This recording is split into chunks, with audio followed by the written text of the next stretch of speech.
Toutes les réactions à cette défaite demain à midi et à 19h. Et toujours en rugby, en bref, en Fédéral 1, l'USSA Limoges disputera demain son 8e de finale des playoffs face à Castanet. Enfin en basket, Limoges jouera ce soir sur le parquet de Bourg-en-Bresse. En cas de victoire, on le rappelle, le CSP est assuré d'une montée en direct en Pro A la saison prochaine. Et puis match très important en Ligue 2 féminine pour le LABC qui joue ce soir sa survie en championnat. Un match à domicile face à Aix-Maurienne. C'est à 20h, salle des Sœurs de la Rivière à Limoges. On poursuit avec une compétition unique en France à Panazol en Haute-Vienne. C'est le premier top jeune handisport de tennis de table. Les meilleurs joueurs de France se sont retrouvés à Limoges aujourd'hui. Parmi eux, un jeune Limougeot, Lewis Dalby, 13 ans. Il est le numéro 2 régional dans sa catégorie d'âge. Un pongiste prometteur qu'ont rencontré Marine Guigné et Mathieu Desgremont. Médaille d'or individuelle et par équipe au championnat UNSS en Italie il y a quelques semaines, Lewis Dalby est le numéro 2 du tennis de table en Limousin dans sa catégorie d'âge. 4e l'an dernier au championnat de France, du haut de ses 13 ans, il s'imprègne de l'esprit de compétition. C'est bien, il n'y a pas d'esprit d'équipe, je veux dire, voilà, tout y donne, voilà, c'est ça, j'aime bien être tout seul, quoi.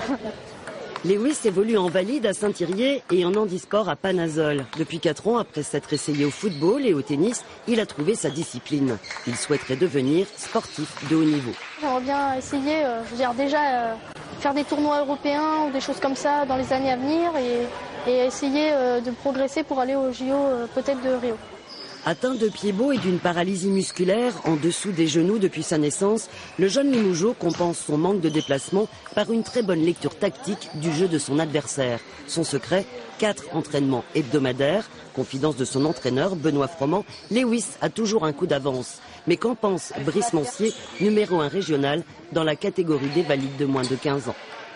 Quand il est à la table, c'est pour jouer à fond, il se donne à fond, il lâche rien. Et il peut aller jusqu'au bout comme ça.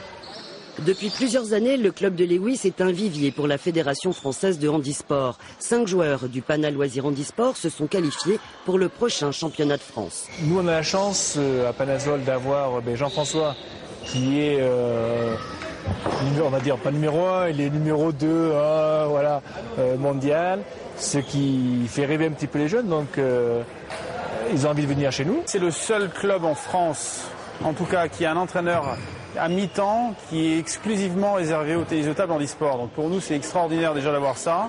Ce premier top national jeune, handisport, a réuni 32 pongistes de moins de 21 ans, les meilleurs de leur catégorie de la graine de champion de tennis de table. Et maintenant, Angélique, on part au Brésil, enfin presque, puisqu'on va juste apprendre à danser la capoeira. Oui, pour ses 20 ans d'existence, une association de Limoges qui rassemble les pratiquants de cette danse brésilienne organisait une semaine d'initiation et de démonstration.